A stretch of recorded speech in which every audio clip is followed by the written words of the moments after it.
Memories of Ice Audiobook. Chapter 2. Onium's host bled from countless wounds. An endless campaign, successive defeats followed by even costlier victories. But of all the wounds borne by the army of Dujek One Arm, those to its soul were the gravest. Silver Fox. Outrider Herlockle. Nestled amidst the rocks and tumbled boulders of the hillside, Corporal Picker watched the old man make his laborious way up the trail. His shadow slept over Blend's position, yet the man who cast it knew nothing of the soldier's proximity.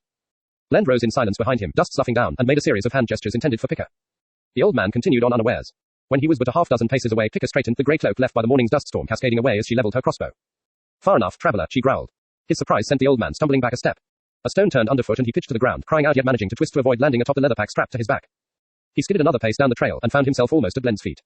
Picker smiled, stepped forward. That'll do, she said. You don't look dangerous, old fella, but just in case, there's 5 other crossbows trained on you right now. So, how about you tell me what in Hood's name you're doing here? Sweat and dust stained the old man's threadbare tunic. His sunburned forehead was broad over a narrow set of features, vanishing into an almost chinless jaw. His snaggled, crooked teeth jutted out in all directions, making his smile an argumentative parody. He pulled his thin, leather-wrapped legs under himself and slowly levered upright. 1,000 apologies, he gasped, glancing over a shoulder at Blend. He flinched at what he saw in her eyes, swung hastily back to face Picker. I'd thought this trail untenanted, even by thieves. You see, my life's savings are invested in what I carry. I could not afford a guard, nor even a mule. You're a trader, then, Picker drawled. Bound where? Pale. I am from Darraghiston. That's obvious enough, Picker snapped. Thing is, Pale is now in Imperial hands, as are these hills. I did not know about these hills, that is. Of course I am aware that Pale has entered the Malazan embrace. Picker grinned at Blend. Hear that? An embrace. That's a good one, old man. A motherly hug, right? What's in the sack, then? I am an artisan, the old man said, ducking his head. A carver of small trinkets. Bone, ivory, jade, serpentine. Anything invested, spells and the like. The corporal asked. Anything blessed. Only by my talents, to answer your first query. I am no mage, and I work alone. I was fortunate, however, in acquiring a priest's blessings on a set of 3 ivory tours. What god? Treach, the tiger of summer. Picker sneered. That's not a god, you fool. Treach is a first hero, a demigod, a soul-taken ascendant. A new temple has been sanctified in his name, the old man interrupted. On the street of the Hairless Ape, in the Gadrabai quarter, I myself was hired to punch the leather binding for the book of prayers and rituals. Picker rolled her eyes and lowered the crossbow. All right, let's see these tours, then. With an eager nod, the old man unslung his pack and set it down before him. He released the lone strap. Remember, Picker grunted, if you pull out anything awry you'll get a dozen quarrels airing your skull. This is a pack, not my breeches, the trader murmured. Besides, I thought it was 5. The corporal scowled. Our audience, Blend said quietly, has grown. That's right, Picker added hastily. 2 whole squads, hiding, watching your every move. With exaggerated caution, the old man drew forth a small packet of twine-wrapped doeskin. The ivory is said to be ancient, he said in a reverent tone. From a furred tusk monster that was once Tretcher's favored prey. The beast's corpse was found in frozen mud in distant Ellingarth. Never mind all that, Picker snapped. Let's see the damn things. The trader's white wiry eyebrows rose in alarm. Damned. No. Not ever. You think I would sell cursed items? Be quiet, it was just a damned expression. Hurry up, we haven't got all damn day. Blend made a sound, quickly silenced by glare from her corporal. The old man unwrapped the packet, revealing 3 upper arm rings, each of one piece and undecorated, polished to a gleaming pale luster. Where's the blessing marks? None. They were each in turn wrapped within a cloth woven from Tretcher's own mold hair, for 9 days and 10 nights. Blend snorted. Mold hair. The corporal's face twisted. What a disgusting thought. Spindle wouldn't think so, Blend murmured. A set of 3 arm tours, Picker mused. Right arm, left arm, then where? And watch your mouth were delicate flowers, Blend and me. All for 1 arm. They are solid, yet they interlock, such was the instruction of the blessing. Interlocking yet seamless, this I have to see. I cannot, alas, demonstrate this sorcery, for it will occur but once when the purchaser has threaded them onto his or her weapon arm. Now that has swindle written all over it. Well, we got him right here, Blend said. Cheats only work if you can make a clean getaway. Like in Pale's crowded markets. Well indeed, Picker grinned down at the old man. We're not in a crowded market, are we? How much? The trader squirmed. You have selected my most valued work. I'd intended an auction for these. How much, old man? 300G gold councils. Councils. That's Darraghiston's new coinage, isn't it? Pale's adopted the Malazan Jakarta as standard weight, Blend said.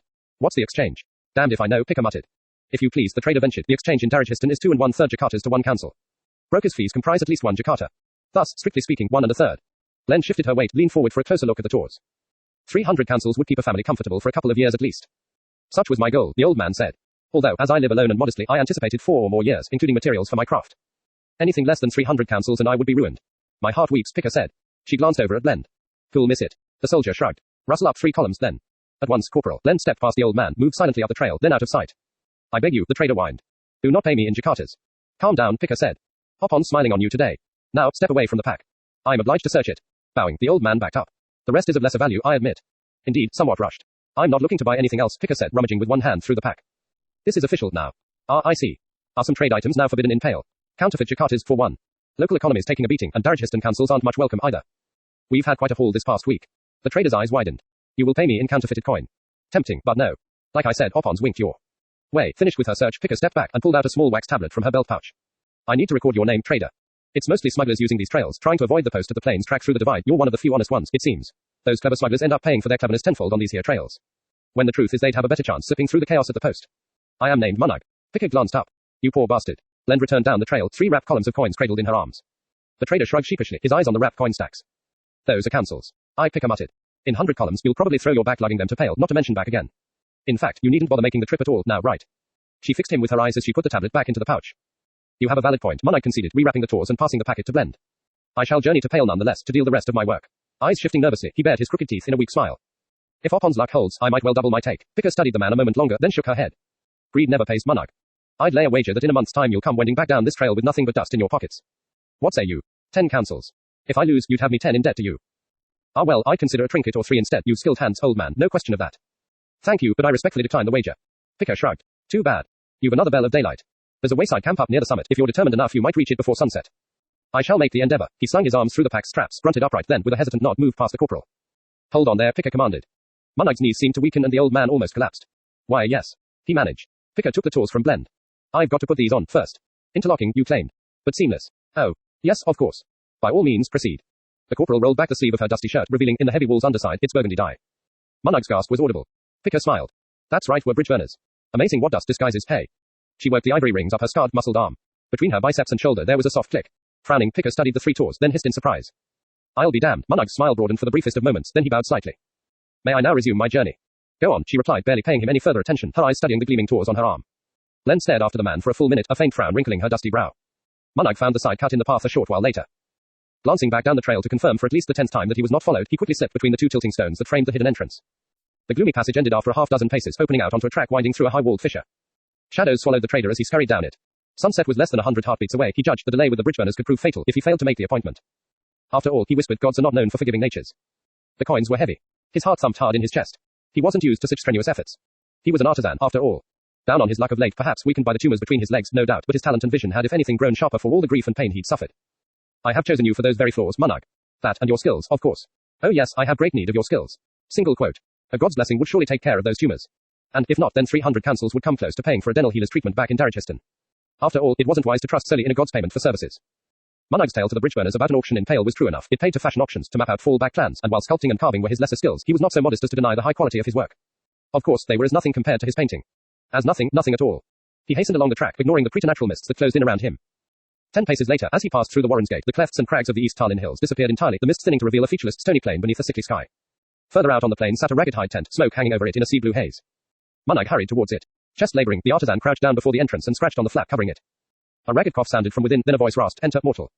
Monog crawled in. Thick, acrid smoke assaulted his eyes, nostrils and throat, but after his first breath a cool numbness spread out from his lungs. Keeping his head lowered and eyes averted, Monog stopped just within the entrance and waited. You are late, the god said, wheezing with each breath. Soldiers on the trail, master. Did they discover it? The artisan smiled down at the dirty rushes of the 10th floor. No. They searched my pack, as I knew they would, but not my person. The god coughed again, and Monog heard a scrape as the brazier was drawn across the floor. Seeds popped on its coals, and the smoke thickened. Show me. The artisan reached into the folds of his threadbare tunic and drew forth a thick book-sized package. He unwrapped it to reveal a stack of wooden cards. Head still lowered and working blind, Monog pushed the cards towards the god, splaying them out as he did so. He heard the god's breath catch, then a soft rustle. When it spoke again, the voice was closer. Fours. Single quote backslash. Aye, master. 1 for each card, as you instructed. Ah, this pleases me. Mortal, your skill is unsurpassed. Truly, these are images of pain and imperfection. They are tortured, fraught with anguish. They assault the eye and bleed the heart. More, I see chronic loneliness in such faces as you have fashioned within the scenes. Dry amusement entered its tone. You have painted your own soul, mortal. I have known little happiness, master. The god hissed. Nor should you expect it. Not in this life, not in the 1,000 others you are doomed to endure before you attain salvation, assuming you have suffered enough to have earned it. I beg that there be no release in my suffering, master, Monog mumbled. Lies. You dream of comfort and contentment. You carry the gold that you believe will achieve it, and you mean to prostitute your talent to achieve yet more. Do not deny this, mortal. I know your soul, I see its avidness and yearning here in these images. Fear not, such emotions amuse me, for they are the paths to despair. Yes, master. Now, Monog of Darrichiston, your payment. The old man screamed as fire blossomed within the tumors between his legs. Twisting with agony, he curled up tight on the filthy rushes. The god laughed, the horrible sound breaking into lung-ravaging coughs that were long in passing. The pain, Monog realized after a while, was fading. You are healed, mortal. You are granted more years of your miserable life.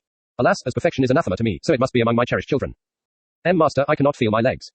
Single quote backslash. They are dead, I am afraid. Such was the price of curing. It seems, artisan, that you will have a long, wearying crawl to wherever it is you seek to go. Bear in mind, child, that the value lies in the journey, not in the goal achieved. The god laughed again, triggering yet another fit of coughing. Knowing he was dismissed, Monog pulled himself around, dragged the dead weight of his lower limbs through the tent entrance, then lay gasping. The pain he now felt came from his own soul. He pulled his pack up alongside him, rested his head on it. The columns of stacked coins were hard against his sweat-runneled forehead. My rewards, he whispered. Blessed is the touch of the fallen one. Lead me, dear master, down the paths of despair, for I deserve this world's pain in unending bounty. From the tent behind him, the crippled god's laughter hacked the air. Cherish this moment, dear Monog. By your hand, the new game is begun. By your hand, the world shall tremble. Single quote. Monog closed his eyes. My rewards. Len continued staring up the trail long after the trader had disappeared from view. He was not, she muttered, as he seemed. None of them are, Picker agreed, tugging at the tawse on her arm. These things are damn tight. Your arm will probably rot and fall off, Corporal. She looked up with wide eyes. You think they're cursed? Len shrugged. If it was me, I'd have Quickben take a good long peer at 'em, and sooner not later. Togs balls, if you'd a suspicion. Didn't say I did, Corporal, it was you complaining they were tight. Can you get 'em off? She scowled. No, damn you. Oh, Len looked away. Picker contemplated giving the woman a good hard cuff, but it was a thought she entertained at least 10 times a day since they'd paired up for this posting, and once again she resisted it. 300 counsels to buy my arm falling off. Wonderful. Think positive, Corporal. It'll give you something to talk about with Dujek. I really do hate you, Blend. She offered Picker a bland smile. So did you drop a pebble in that old man's pack, Len? Aye, he was fidgety enough to warrant it. He damn near fainted when I called him back, didn't he? Blend nodded. So Picker said, unrolling her sleeve, Quickben tracks him. Unless he cleans out his pack. The corporal grunted. He cared less about what was in it than I did. No, whatever serious booty he carried was under his shirt, no doubt about it. Anyway, he'll be sure to put out the word when he gets to Pale. The traffic of smugglers through these hills will drop right off, mark my words, and I'll lay coin on that wager. And I threw him the line about better chances at the divide when you was off collecting the councils. Len's smile broadened. Chaos at the crossroads, eh? The only chaos Parent's crew has over there is what to do with all the takings. Let's fix some food. The Maranth will likely be as punctual as usual. The two bridge burners made their way back up the trail.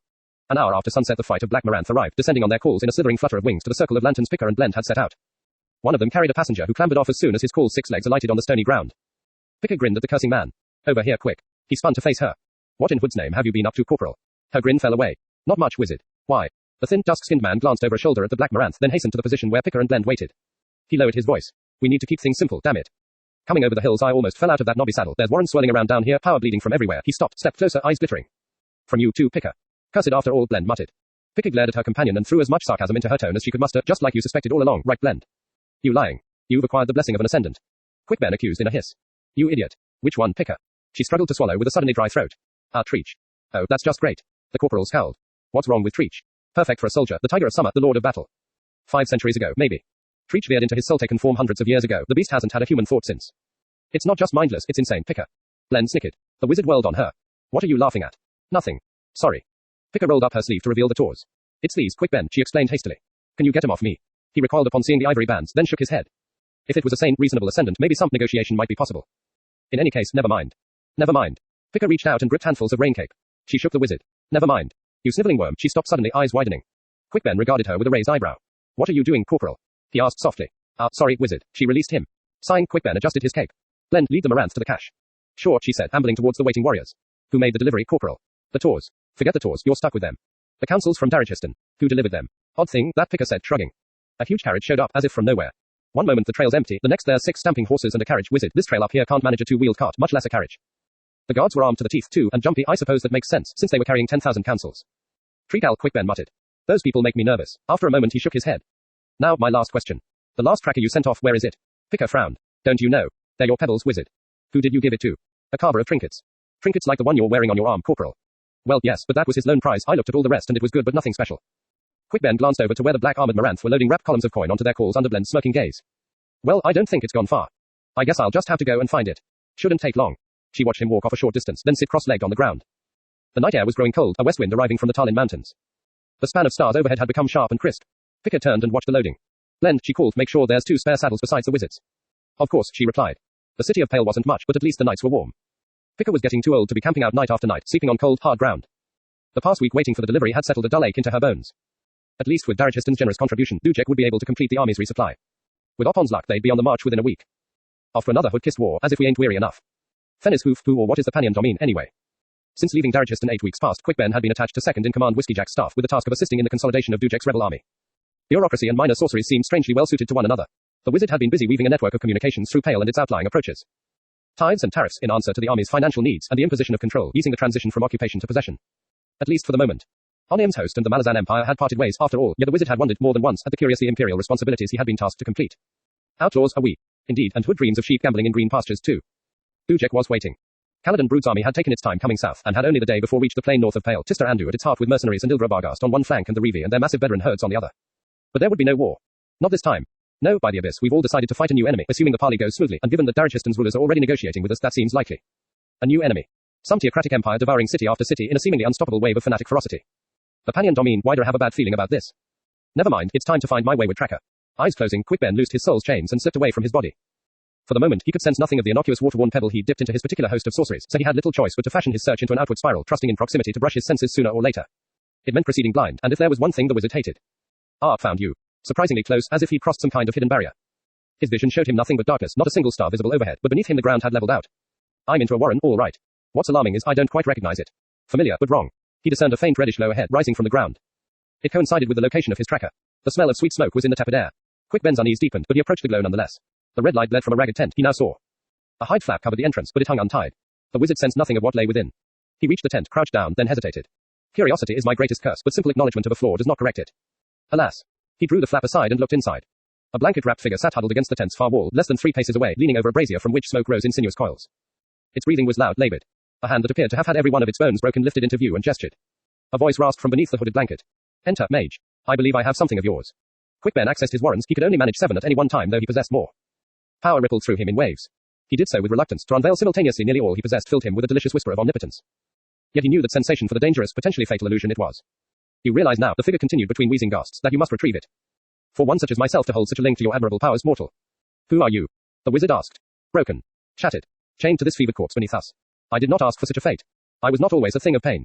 Quick Ben pressed a hand to the earth outside the tent, quested with his powers. After a long moment, his eyes widened, then slowly closed. You have infected her. In this realm, the figure said, I am as a cancer. And with each passing of light, I grow yet more virulent. She cannot awaken whilst I burgeon in her flesh. He shifted slightly, and from beneath the folds of filthy blanket came the rustle of heavy chain. Your gods have bound me, mortal, and think the task complete. You wish a service in exchange for my tracker, Quick Ben said. Indeed. If I must suffer, then so too must the gods and their world. The wizard unleashed his host of warrens. Power ripped through the tent. The figure shrieked, jerking backward. The blanket burst into flame, as did the creature's long, tangled hair. Quick Ben darted into the tent behind the last wave of his sorcery.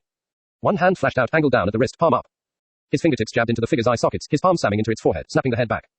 Quick Ben's other hand reached out and unerringly scooped up the pebble as it rolled amidst the rushes. The power of the warrens winked out. Even as the wizard pulled back, pivoted and dived for the entrance, the chained creature bellowed with rage. Quick Ben scrambled to his feet and ran. The wave struck him from behind, sent him sprawling onto the hot, steaming ground. Screaming, the wizard writhed beneath the sorcerer's onslaught. He tried to pull himself further away, but the power was too great. It began dragging him back. He clawed at the ground, stared at the furrows his fingers gouged in the earth, saw the dark blood welling from them. Oh, burn, forgive me. The invisible, implacable grip pulled him closer to the tent entrance. Hunger and rage radiated from the figure within, as well as a certainty that such desires were moments from deliverance. Quick Ben was helpless. You will know such pain. The god roared. Something reached up through the earth, then. A massive hand closed about the wizard like a giant child snatching at a doll. Quick Ben screamed again as it pulled him down into the churning, steaming soil. His mouth filled with bitter earth. A bellow of fury echoed dimly from above. Jagged rocks ripped along the wizard's body as he was pulled further down through the flesh of the sleeping goddess. Starved of air, darkness slowly closed around his mind. Then he was coughing, spitting up mouthfuls of gritty mud. Warm, sweet air filled his lungs. He clawed dirt from his eyes, rolled onto his side. Echoing groans buffeted him, the flat, hard ground beneath him slowly buckling and shifting. Quick Ben rose to his hands and knees. Blood dripped from his soul's torn flesh, his clothes were naught but strips, but he was alive. He looked up. And almost cried out. A vaguely human-shaped figure towered over him, easily 15 times the wizard's own height, its bulk nearly reaching the cavern's dome ceiling. Dark flesh of clay studded with rough diamonds gleamed and glittered as the apparition shifted slightly. It seemed to be ignoring Quick Ben, though the wizard knew that it had been this beast that had saved him from the crippled god. Its arms were raised to the ceiling directly above it, hands disappearing into the murky, red-stained roof. Vast arcs of dull white gleamed in that ceiling, evenly spaced like an endless succession of ribs. The hands appeared to be gripping or possibly were fused to 2 such ribs. Just visible beyond the creature, perhaps 1,000 paces down the cavern's length, squatted another such apparition, its arms upraised as well. Twisting, Quick Ben's gaze traveled the opposite length of the cavern. More servants, the wizard saw 4, possibly 5 of them, each one reaching up to the ceiling. The cavern was in fact a vast tunnel curving in the distance. I am indeed within Byrne, the sleeping goddess. A living warren. Flesh and bone. And these servants. You have my gratitude. He called up to the creature looming above him. A flattened, misshapen head tilted down. Diamond eyes stared like descending stars. Help us. The voice was childlike, filled with despair. Quick Ben gaped. Help. She weakens, the creature moaned. Mother weakens. We die. Help us. How? Single quote. Help us, please. I don't know how. Help. Quick Ben staggered upright. The clay flesh he now saw was melting, running in wet streams down the giant's thick arms. Chunks of diamond fell away. The crippled gods killing him, poisoning Byrne's flesh. The wizard's thoughts raced. Servant, child of Byrne. How much time? Until it is too late. Not long, the creature replied. It nears. The moment nears. Panic gripped Quick Ben. How close? Can you be more specific? I need to know what I can work with, friend. Please try. Very soon. Tens of years, no more. The moment nears. Help us. The wizard sighed. For such powers, it seemed centuries were as but days. Even so, the enormity of the servant's plea threatened to overwhelm him. As did the threat. What would happen if Byrne dies? Byrne fend, I don't think I want to find out. All right then, it's my war now. He glanced down at the mud-strewn ground around him, questing with his senses. He quickly found the tracker. Servant. I will leave something here, so that I may find you again. I will find help, I promise, and I will come back to you. Not me, the giant said.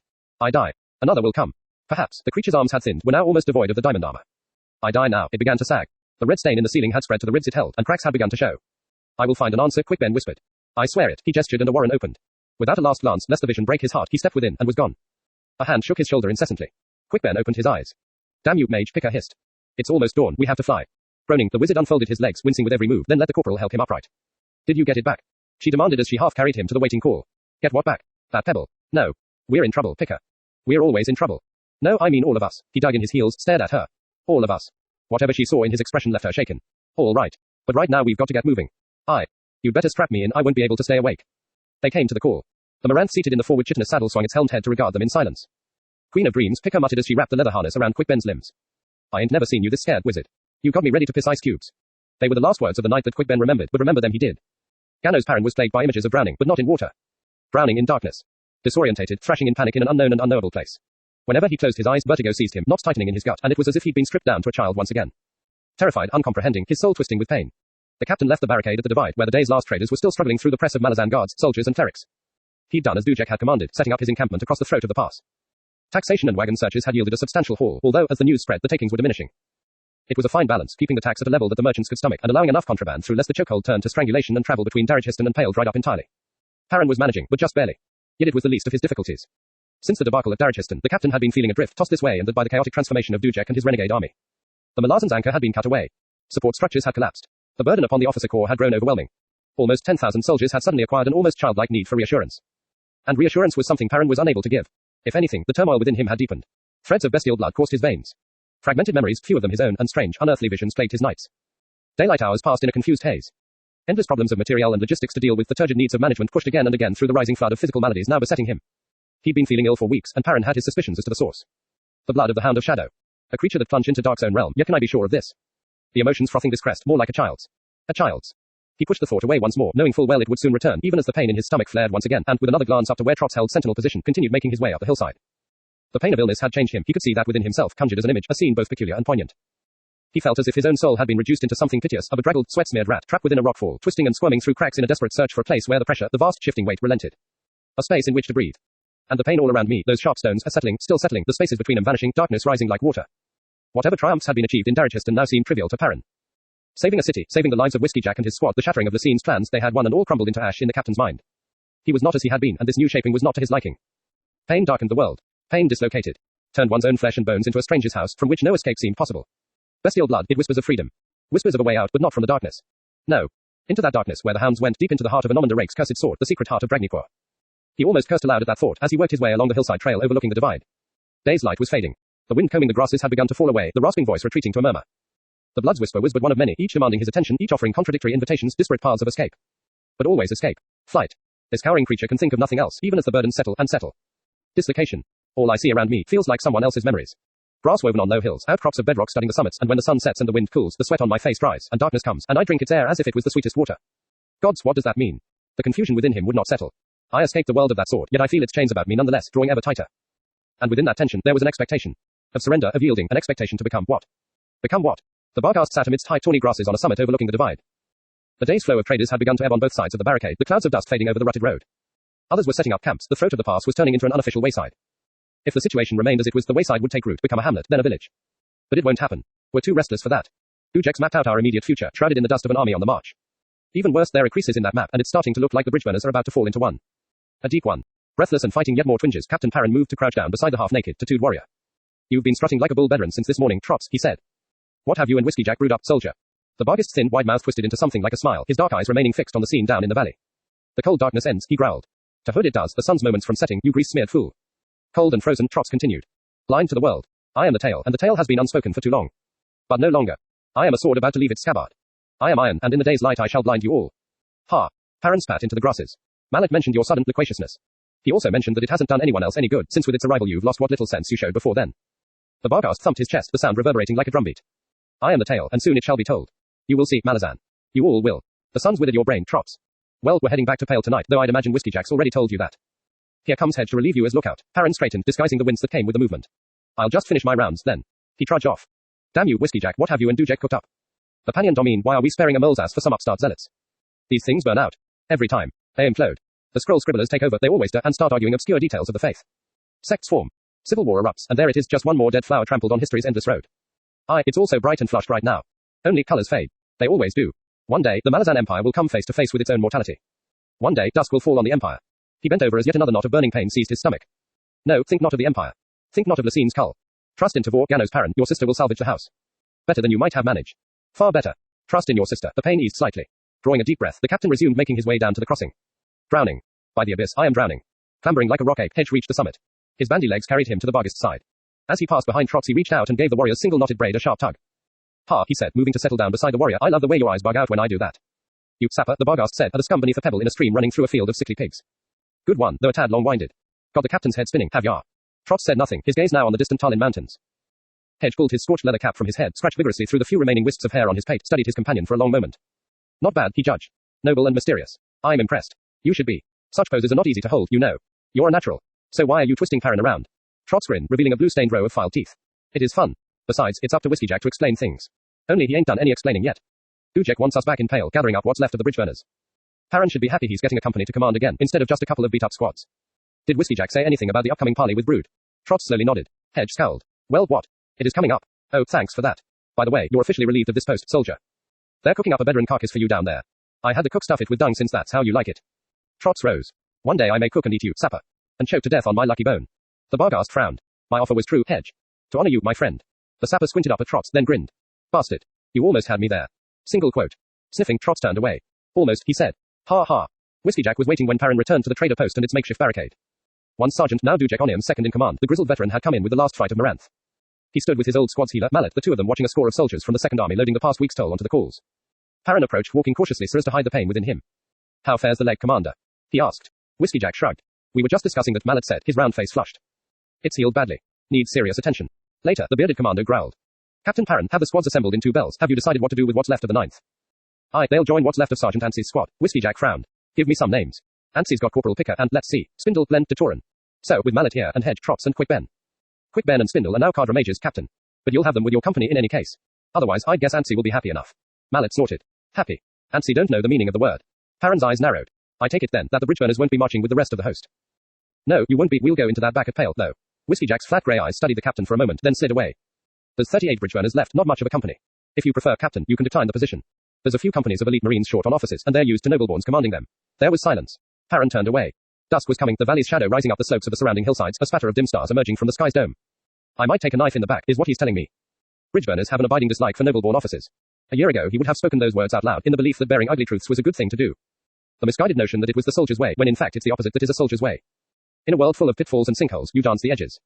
Only fools jump feet first, and fools don't live long besides. He'd felt knives enter his body once. Wounds that should have been fatal. The memory sheathed him in sweat. The threat was not something he could simply shrug off in a display of youthful, ignorant bravado. He knew that, and the two men facing him knew it as well. I still, Perrin said, eyes on the darkness devouring the south road, would consider it an honor to command the bridgeburners, sir. Perhaps, in time, I might have the opportunity to prove myself worthy of such soldiers. Whiskey Jack grunted. As you like, Captain. The offer remains open if you change your mind. Perrin faced him. The commander grinned. For a little while longer, anyway. A huge dark-skinned figure emerged from the gloom, her weapons and armor softly clinking. Seeing both Whiskey Jack and Perrin, the woman hesitated, then, fixing her gaze on the commander, she said, the watch is being turned over, sir. We're all coming in, as ordered. Why are you telling me, soldier?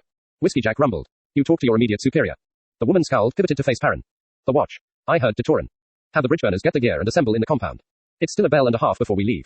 I'm aware of that, soldier. Yes, sir. At once, sir. The woman ambled off. Whiskey Jack sighed. About that offer. My tutor was Napan, Perrin said. I've yet to meet a Napan who knows the meaning of respect, and Detoran's no exception. I'm also aware, he continued, that she's no exception as far as bridgeburners go, either. It seems your tutor taught you well, Whiskey Jack muttered. Perrin frowned. What do you mean? His disrespect for authorities rubbed off, Captain. You just interrupted your commander. My apologies. I keep forgetting you're not a sergeant anymore. So do I, which is why I need people like you to get it right. The veteran turned to Mallet. Remember what I said, healer. Aye, sir. Whiskey Jack glanced once more at Perrin. The hurry up and wait was a good touch, Captain. Soldiers love to stew. Perrin watched the man head off towards the gatehouse, then said to Mallet, your private discussion with the commander, healer. Anything I should know? Mallet's blink was sleepy. No, sir. Very well. You may rejoin your squad. Yes, sir. When he was alone, Perrin sighed. 38 bitter, resentful veterans, already twice betrayed. I wasn't part of the treachery at the Siege of Pale, and Lacine's proclamation of outlawry embraced me as much as it did them. Neither event can be laid at my feet, yet they're doing it anyway. He rubbed at his eyes. Sleep had become an unwelcome thing. Night after night, ever since their flight from Darajhistan, pain and dreams, no nightmares. Gods below, he spent the dark hours twisted beneath his blankets, his blood racing through him, acids bubbling in his stomach, and when consciousness finally slipped from him, his sleep was fitful, wrecked with dreams of running. Running on all fours. Then drowning. It's the blood of the hound coursing undiminished within me. It must be. He had tried to tell himself more than once that the shadow hound's blood was also the source of his paranoia. The thought elicited a sour grin. Untrue. What I fear is all too real. Worse, this vast sense of loss without the ability to trust anyone. Without that, what do I see in the life awaiting me? Naught but solitude, and thus nothing of value. And now all these voices whispering of escape. Escape. He shook himself, spat to clear the sour phlegm in his throat. Think of that other thing, that other scene. Solitary. Baffling. Remember, Perrin, the voice you heard. It was Tattersales, you did not doubt it then, why do so now? She lives. Somehow, someway, the sorceress lives. Ah, the pain. A child screaming in darkness, a hound howling lost in sorrow. A soul nailed to the heart of a wound, and I think myself alone. Gods, I wish I were. Whiskey Jack entered the gatehouse, closed the door behind him and strode over to the scribe's table. He leaned against it, stretched out his aching leg.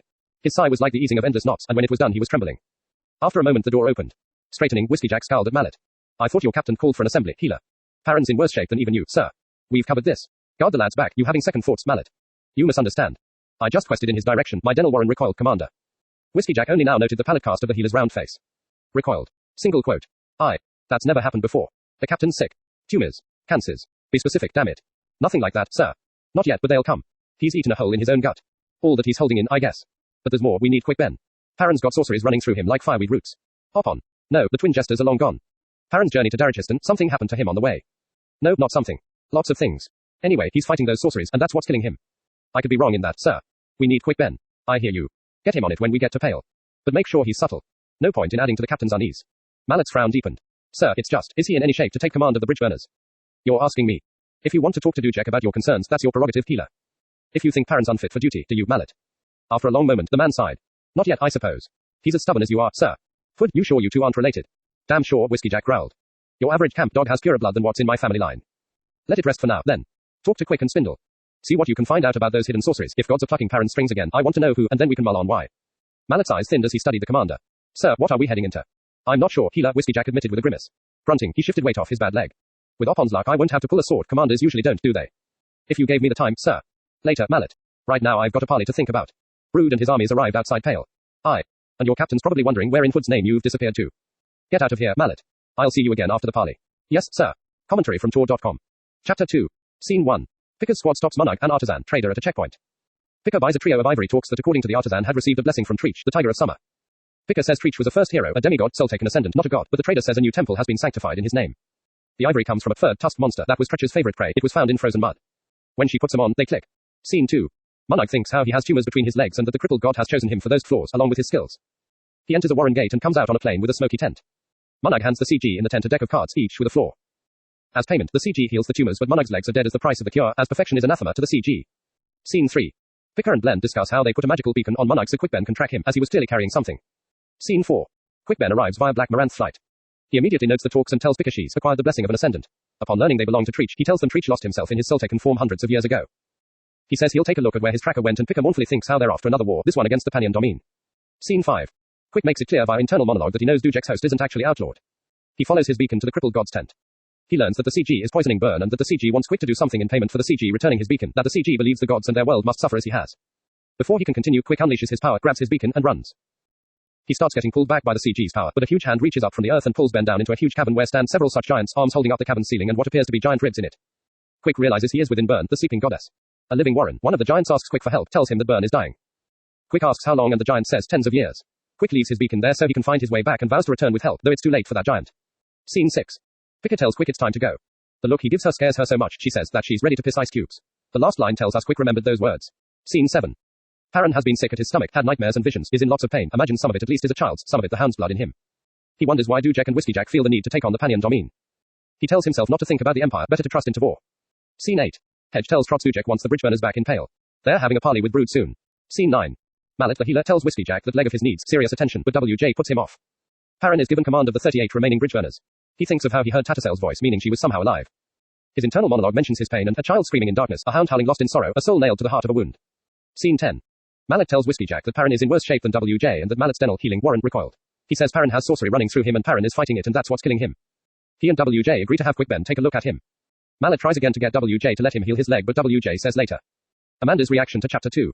Outrider Herlockle is writing about Silverfox, but the extract refers to Dujek One-Arm and his host, which suggests they should be meeting up at some point. I do hope that means Perrin and Silverfox will encounter one another. Sort of again. Asterisk grin asterisk. Also, the last part of the extract, those to its soul were the gravest. When we hear that and when we see events like Coltane's fall, we realize that the Malazans are being beaten to a bloody pulp really, yet still raising their heads in defiance. Why are they so determined to be the ruling empire? What gives them the right? Why should we root for them and not for those of the 7 cities? Hell, if these books were written from another POV, we'd probably be rooting for the crippled god and wondering when he is going to beat those Malazan bastards back and show them what he's made of. Ho ho, now this I love, who immediately assumed on seeing the name Corporal Picker that this was a male soldier. I confess I did, and then had that turned on its head and ended up feeling a little ashamed of the fact my assumption was about a male soldier. Erikson does this brilliantly. I cannot think of very many female characters in his novels who are characterized by the fact that they are female. Felison probably comes the closest, and even with her it is more about the ills that are carried out against her because she is female. Her being female is crucial to her storyline, but the point never overlabored. Okay, and here again is a point I might have mentioned in my interminable ramblings before. Erikson does happen to fall prey now and then to the usual fantasy trope of nasty appearance equals bad guy, or at least guy with shady intentions. Here I present Munag. His sunburned forehead was broad over a narrow set of features, vanishing into an almost chinless jaw. His snaggled, crooked teeth jutted out in all directions, making his smile an argumentative parody. Not a pretty chap by any means.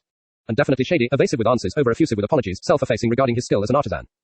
Everything flags up someone who isn't quite right, which means that I look askance at those talks he sells to Picker. Two things spring out at me from the scene: the fact that he mentions Jade in the list of materials he works in, and the links to Jade we've had already, and the fact that both Picker and Munag repeat the word damned so often in relation to the talks. Methinks they're going to end up being a big plot point.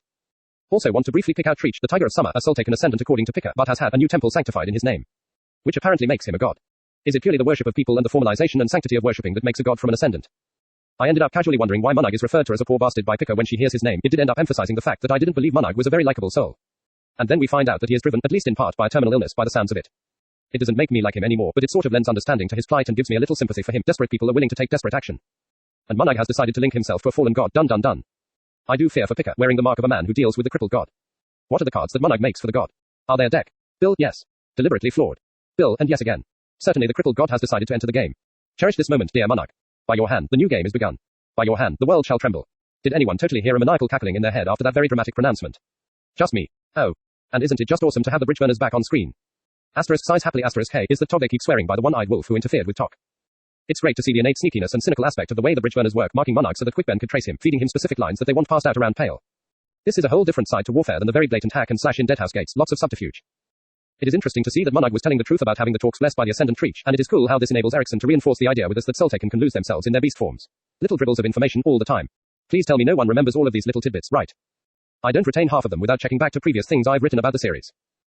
Anyone else getting worried at the fact that Quickben is off to find the pebble with Munag? I have jitters he'll come face to face with the crippled god. And this line, Fennis hoof who or what is the Panion Domine anyway? Is, I think, something we're all going to learn together over the next few weeks.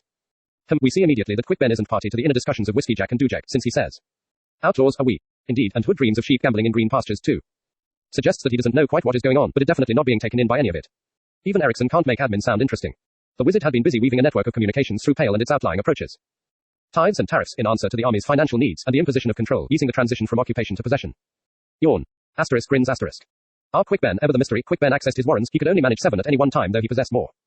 Oh my word, the chained god is destroying Bern, the sleeping goddess, the very land on which all the puny struggles between mortal armies are taking place. Talk about putting it all into perspective, she cannot awaken whilst I burgeon in her flesh. Bern has been referenced a few times in the series to date, such as the dates showing X year of Bern's sleep. Here she becomes an entity to join those we already care for. He clawed at the ground, stared at the furrows his fingers gouge in the earth, saw the dark blood welling from them. Oh Bern, forgive me. Also, Quickben was being totally destroyed by the crippled god before his rescue. By a god who has been chained. By one who doesn't have access to all his powers. Oh dear. That bodes ill for those needing to go up against him. Bill and I seem to talk about particularly cinematic scenes all the time, but the Malazan novels are chock full of them. Here is another. Quickben being torn into tatters, screaming with pain, scrabbling to escape from a hooded god, and just before he is finally delivered into pain and death, he is rescued by a massive hand reaching up and dragging him down through the very earth. Awesome. That would certainly leave me breathless if I watched it on a film. But what I am saying. My imagination probably does it tons more justice, although I wouldn't mind at all if Hans Zimmer decided to write a score to accompany scenes like that. Asterisk grins asterisk. And now we reach the quieter scene after the breathless escape scene. This one is incredibly poignant, the childlike creature's warning of Bern's death and begging Quickben's help. And his response, all right then, it's my war now. Again we see a creature fall and die that we've barely met, and we feel sorrow at their passing. Nameless, practically faceless, and yet I'm all choked up. Truly the Book of the Fallen, and it feels like we mark them all. It's nice that we're stopping at most of the major players from Gardens of the Moon here, reminding us of how we left them at the end of the novel. Perrin's segment is particularly well written, in my opinion. He was the driven soldier, the man with ambitions, then became touched by a hound of shadow, and now is what? A Soul-Taken. We know that the blood of dragons can turn people into Soul-Taken, from the Tiam and Omander raid connection. Is Perrin destined to become a hound? We've seen him snarling and baring his teeth. Bestial blood, it whispers of freedom. Whispers of a way out, but not from darkness. No. Into that darkness where the hounds went, deep into the heart of Omander Rake's cursed sword, the secret heart of Dragniquor. Perrin definitely doesn't have his mind on the day job, does he? This mention of Dragniquor, and knowing the previous owner of the sword, makes me wonder how Lady Envy and Perrin will react to one another when they inevitably meet. When someone like Trot starts spouting prophetic-sounding nonsense like that, why does Perrin just dismiss it as the sun withering his brains? I would be finding out what on earth had caused the loquaciousness and getting to the bottom of it, but then I have the advantage of knowing that in Erikson's series it probably means something momentous. Asterisk grins asterisk. Trust in Tavor, Ganos Perrin, your sister will salvage the house. But no mention of his other sister. Ha ha ha, caught out. Trot is just faking it. Asterisk giggles asterisk I love when Erikson catches me unawares like that. Oh, I love the banter, I have missed it. Trot's rose. One day I may cook and eat you, sapper. And choke to death on my lucky bone. The barghest frowned. My offer was true, Hedge. To honor you, my friend. The sapper squinted up at Trot, then grinned. Bastard. You almost had me there. Sniffing, Trot turned away. Almost, he said. Ha ha. Straight away we hear mention of Whiskey Jack's leg, and since everyone was so quick to point out I should remember this at the end of Gardens of the Moon, well, here I am remembering it. And a quick recap of our situation concerning Perrin's command of the bridge burners and Whiskey Jack's elevation to second in command. But it's all done so naturally that you never feel at all as though Erikson is talking down to you or doing a previously on Malazan Book of the Fallen recap. You're just reading about characters with subtleties thrown into relationships and ongoing enmities and friendships brought to the fore. 38 bitter, resentful veterans already twice betrayed. I wasn't part of the treachery at the Siege of Pale, and the scene's proclamation of outlawry embraced me as much as it did them. Neither event can be laid at my feet, yet they're doing it anyway. Hey. I like the fact that Whiskey Jack's reaction to Perrin possibly being ensorcelled by God is one of strict pragmatism. If God's are plucking Perrin's strings again, I want to know who, and then we can mull on why. No wailing, no sound of fear from him at God's being involved, just a well-sorted statement. It's good to be back with the gang again. Asterisk grins asterisk. Bill's reaction to Chapter 2. Yes indeed, Amanda, those talks of Treach will become hugely important in this series, keep an eye on them. As will Treach's development from first hero to God. You're pretty on with the musing regarding God's verses. Ascendants, we will get a bit of a lecture on this from a character coming up. Note as well with regard to the talks that we've got the ivory coming from a frozen-in-mud creature, so there's an echo of our prologue with the creature's Pranchol sees frozen in the ice. And it's from a third tusked beast, something else to keep in mind. Finally, the ivory came from Ellingarth, and it will turn out we'll later learn of a mercenary group from there who will play a large role in the plot. I like how Erikson slips in these small little throwaways so when we later hear a word, phrase, name in a different, often more significant context, it sounds familiar and natural. We see this as well with gods he wants to keep in our minds or that will play a role whenever we get the names put in front of us via curse of some sort, Fenner's tusk, etc. Entering the game is an interesting way to put it with regard to the CG. It will turn out that entering the game will take some official recognition or sanctioning. The question is who will that official be? Well, we've said this is a big series and it's tough to get bigger than the death of the world. Poison will be another of those words, themes, image pattern, chains, armor, audacity, compassion, we'll see throughout. And speaking of audacity, I love that Quick Ben realizes it's a war among gods and says, all right, I'm in. Glad you remembered the leg. 2 mentions of Mallet not healing Whiskeyjack's leg in a relatively short chapter. Think that's going to be important at some point. Your question on why we root for the Malazans is a good one. Certainly point of view is a huge part. We do get some interesting hints that the Empire has performed some good acts, has in some ways improved the lot of the areas it's conquered, outlawing of slavery, bringing an end to tribal conflicts, etc. It'll be interesting to see if these continue and if we get some harsher views of what is lost in the conquering. We will also have chance to get a contrasting look at another empire soon. File cabinet, piss ice cubes. No, really. File cabinet, a child screaming, a hound howling lost in sorrow, and a soul nailed to the heart of a wound. By the way, we've seen that word multiple times in the prologue so you have something concrete to connect it to. And really file cabinet trust into war, like the firesafe kind of file cabinet.